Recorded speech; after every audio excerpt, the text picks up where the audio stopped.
Ladies and gentlemen, Lamar Stevens, let's go ahead and open it up for questions, starting with Matt. Lamar, we've talked a lot about you being able to score at all three levels, but tonight, and especially in that 8-0 run that you had, it was dunks and layups and getting in the paint. Is there kind of a feeling of almost imposing your will when you're able to score in and around the rim? Yeah, I think, we have a lot of guys on our team that's versatile, and, if we have to make threes, I think we can do that. If we have to score in the paint, I think we can do that. Or just win off defense. I think we were able to do that, and tonight I felt like we had the advantage in the paint. And it's just something I wanted to attack and take advantage of. Mark, going into that second half when you went on that personal 8-0 run, what was your kind of mindset going in the locker room after maybe not coming off your best game versus Georgetown and kind of struggling a little bit in the first half tonight? They're a really good team, and I just have so much confidence in my team and my guys. So the message in the locker room is just ultimately like, how bad do you want it? And I think, as a senior, as a leader on this team, it was my job to find a way to impact the game, whether it was scoring or defense or whatever it was. And it just so happened that they found me in opportunities and ways to score during that run. So I just took advantage of, the opportunities I had. Any disappointment not taking or making any threes tonight? No, I made threes in other games. Good. What's going through your mind, after you make one of these highlight reel dunks? I'm just trying to... Yeah, I don't know. I just let it happen. It's usually sometimes when I get mad, I look for an opportunity to do something like that. I didn't really like how the first half went, and I just felt like it was a spark, an opportunity for it to be a spark for our team. I just took advantage of it. Lamar, it's been a while since you and Mike have had a game like that where you've both just been kind of on the same page and just grooving offensively.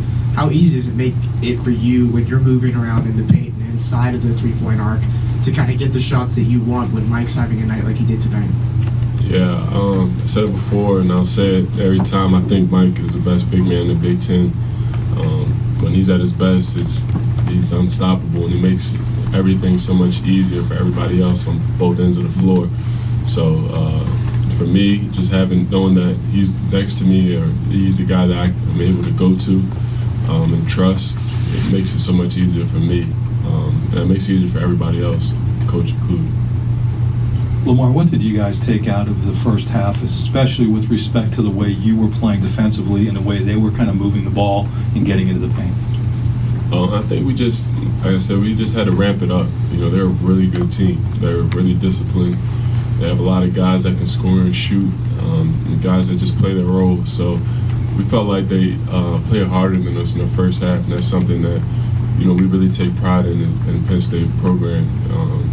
And I think we really flipped that script in the second half after having a conversation about it during halftime.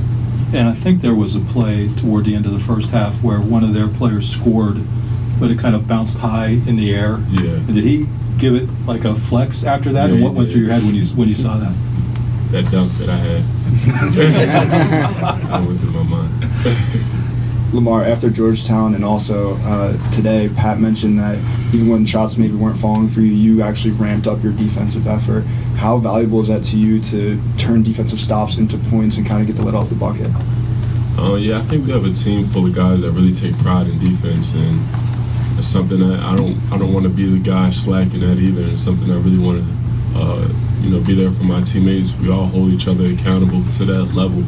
So I think that's just credit to my teammates. We have great defenders on this team, and I just try to be at that level with them and make sure I'm always holding my own and just doing what I can to help lead this team.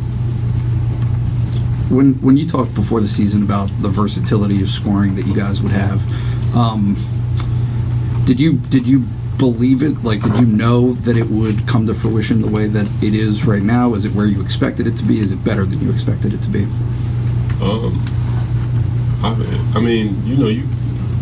During the preseason, it's different when the lights come on, and you never know. But these guys work really hard, and I saw that over the summer. So honestly, I'm not surprised. Like, they put in the work. I'm really confident. and I could see it over the summer just playing with them. We all trusted each other. Just the game was different, and I feel like it would really translate to a high level when we did get to the game. So I definitely saw it like this. Kind of to follow up on that, when you watch that second half, it can be hard to remember that it's only November and you guys have only played 4 games. Does it feel like November to you still? I mean, is this farther along? For all the ups and downs that you have in the first couple games, do you feel like you're farther along than maybe you've been the past couple years? Yeah, I was just telling one of our assistants during the practice, we're doing a defensive drill, that I felt like our defense is at a level towards the end of the year of my sophomore year when we went on that NIT run. And it's crazy to say because, like you said, we're only in November. But I just think that everybody really takes pride in it. And we just have freak athletes. You got to have guys that's going to give that extra effort. So, I believe we're definitely ahead of the curve in terms of our defense and just everybody doing their job every night. That's all for Lamar. Thank you guys very much. Thanks, Lamar.